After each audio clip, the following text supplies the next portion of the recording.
अमरावती जिल्ह्यात आता हळूहळू जनावरांवरील लंपी स्किन या संसर्गजन्य रोगाचा प्रादुर्भाव वाढत असून यामुळे आता पशुपालन शेतकऱ्यांमध्ये भीतीचे वातावरण पसरले आहे। तिवसा तालुक्यात सुद्धा शेंदुर्जना बाजार, तळेगाव ठाकूर, दापोरी खुर्द, ठाणाठुनी आदी गावात जनावरांवर लंपी स्किन रोगाचा प्रादुर्भाव आढळून आला आहे। गायींवर या आजाराचे लक्षणे दिसून आल्याने पशुसंवर्धन विभागाकडून तालुक्यात लसीकरण मोहीम राबविण्यात येत आहे। लंपी स्किन हा गाई म्हशीमधील एक रोग असून तो LSD नावाचा विषाणू आहे। तो माशा, डास, गोचीड, दूषित पाणी, लाळ आणि चाऱ्यातूनही याचा प्रसार होतो। या आजारात प्रथम गाई म्हशींच्या शरीरावर गाठी येतात व हळूहळू या गाठी मोठ्या होऊन त्याच्या जखमा तयार होतात। त्यामुळे जनावरांना ताप येऊन गाई म्हशी दूध देणे बंद करतात। यात गर्भवती जनावरांचा गर्भपात सुद्धा होतो। तसेच या रोगात जनावरांचा मृत्यू देखील होऊ शकतो। सध्या तिवसा तालुक्यातील काही गावांमध्ये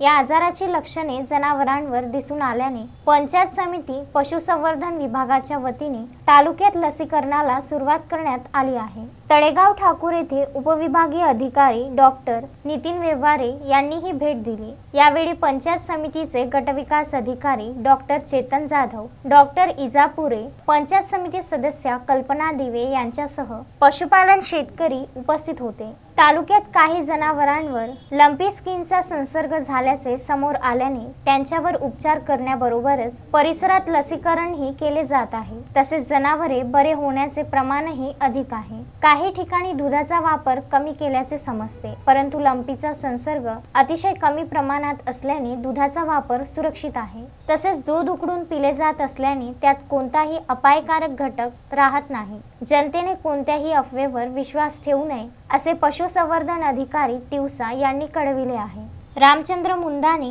विदर्भ न्यूज, तिवसा।